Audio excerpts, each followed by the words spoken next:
A mix of the skyrocketing popularity of gaming commentary videos, the spiking popularity of FIFA as a series, and the ultimately perfect timing. This combination is how so many in the early stages of career mode YouTube found such gleaming success. The success would soon kick off a brand new scene on YouTube that would continue to grow and thrive for a few years. But like many types of content on YouTube of the past, they start to slowly die and soon fade into the nothingness void that is irrelevancy. Today we will discover how a thriving scene like the career mode YouTube community has fallen so far from the heights that it used to stand.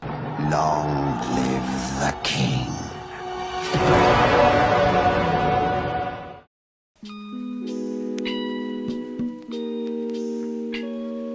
The oldest active known channel to start producing career mode content was MGH as far as I know. According to the Wayback Machine, he's been doing it since FIFA 12, but it wasn't until 2013 when the career mode scene on YouTube truly found their traction. Being one of the earliest creators gives obviously an advantage, and along with MGH there was the emergence of the Masterbucks, Docs, and more. And although he was a career mode content creator for a limited amount of time, people still recognize Calfreeze's QPR series as a piece of career mode YouTube history. And these YouTubers continue to grow at exponential rates. FIFA itself was becoming more popular thanks to creators like KSI continuing to rack in more and more exposure from outside sources. His viewers are definitely all male, allowing as much traffic to flock towards the FIFA scene in general. This was the perfect recipe for the early career mode YouTubers, and they absolutely ran with it. By 2014, when FIFA 15 was around the corner, the popularity was at its highest. FIFA itself was getting hype everywhere, including the new Ignite engine graphics, the overall growing community, and again the constant influx of traffic. This was the peak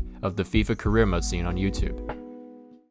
FIFA 16 started out well, with EA again announcing more features, but people started to realize how little of a change it made within the first 2 weeks. This would get worse each and every year, with FIFA 18 and FIFA 19 showing just how less of a shit EA gave about career mode. Because of this, the traffic to career mode videos suffered big time each year, seeing the game die quicker and quicker after release. FIFA 20 was the final nail in the coffin due to how terrible the game was, because then you'd see the following title, FIFA 21, have even worse traffic, even though it had the biggest changes in over 5 years. With less traffic coming in year by year, it meant growing a channel in the career mode YouTube scene got more and more difficult. This in turn would encourage less people each year to either start making career mode videos or continuing to produce them. As someone who's been creating in the scene for over 5 years on and off, I've seen so many creators come and go. Soon a monopoly on career mode content would start to slowly form, because only the creators with the most subscribers and views would get the bulk of the exposure, thanks to being favored by the most basic algorithm. The algorithm isn't being challenged at all because there's not enough to challenge it. So it all comes down to simply, if you have more subscribers, your content will be favored over others.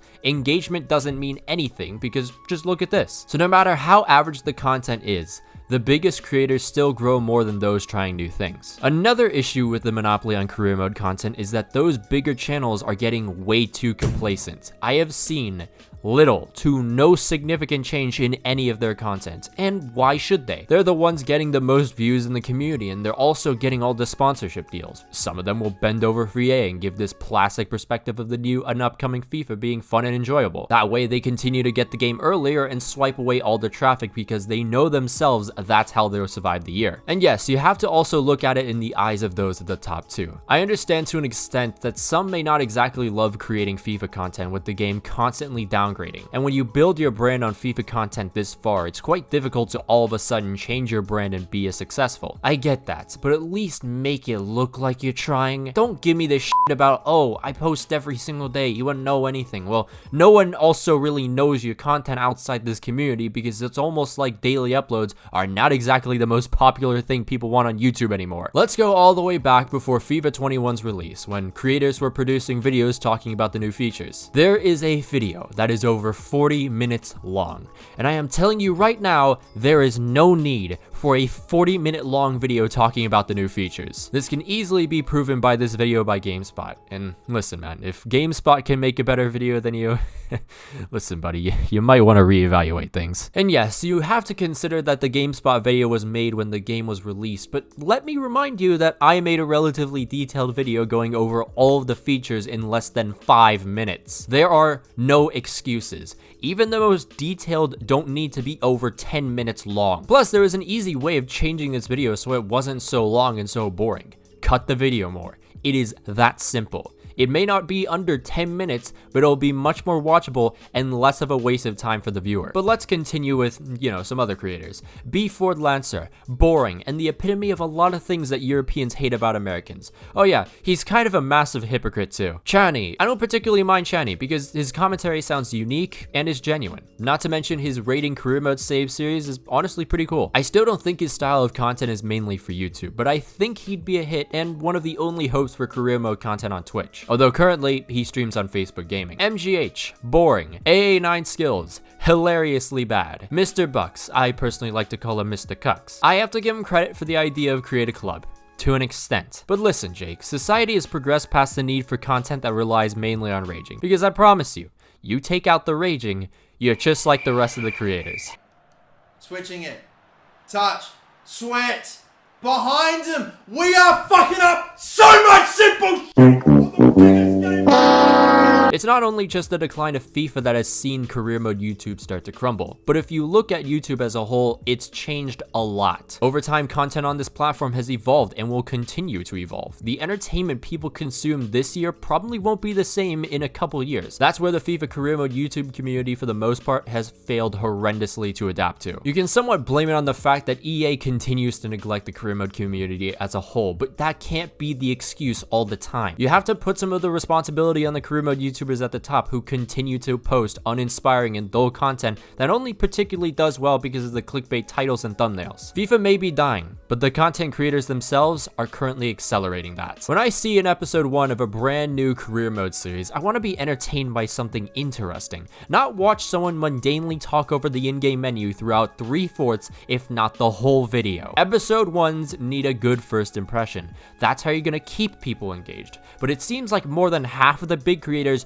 don't understand that. I can't disregard all the very creative ideas these guys come up with, but none of that will matter if you can't present it in an entertaining manner. If I were to present to you an interesting product and a boring approach, you're probably gonna be discouraged as the consumer in buying that product. Presentation is just as important as the idea itself. Their content isn't all that bad, but it doesn't fit the YouTube environment that millions visit to entertain themselves anymore. And it continues to hurt those trying new things from the bottom. The people who currently watch career mode videos are a niche community, and I'm looking at this more in a macro sense, where I consider anyone who comes across a career mode video. A YouTube community grows throughout, but it starts through its most popular creators. People in this day and age don't want to watch 30 minutes to an hour's worth of content that has little to no editing anymore. If they were, they'd be on Twitch, which is where most of the casual gaming content has immigrated to in the past few years. Now, it's hard to come up with a solution, of course, but look at Twitch highlights on YouTube right now. Even then, though, not many career mode YouTubers are truly that entertaining,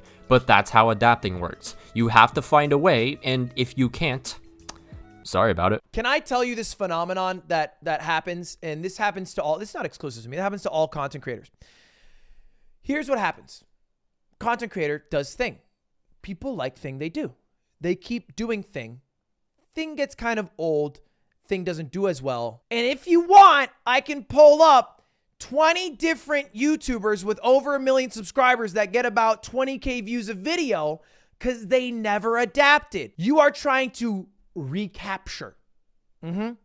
Recapture the lightning in the bottle that once was. But there's also another, a much more difficult and uncertain way of helping the scene prosper just a little more. Although uncertain, if enough people did it, it would be very effective. That is simply promoting and watching more entertaining career mode YouTubers. From the top or from the bottom, it doesn't matter just as long as they're actually entertaining. From the top, you got dudes like Barfy Boy, which if I had more time on my hands, I would 100% watch his content more often. Beamonus, although I think is the best of the top. His video ideas and his personality mixed with the editing thanks to himself and Eric Erd is a perfect combination. BCHD, although a complete loser that can't win crowns in Fall Guys, another quality creator. Don't forget about Cutsy, who has managed to create a community within a community through his great content and creative ways of interacting with viewers. Although there's not many I can truly think of at the top that will keep you engaged through a 10 to 20 minute video. But that's where this simple concept comes into play.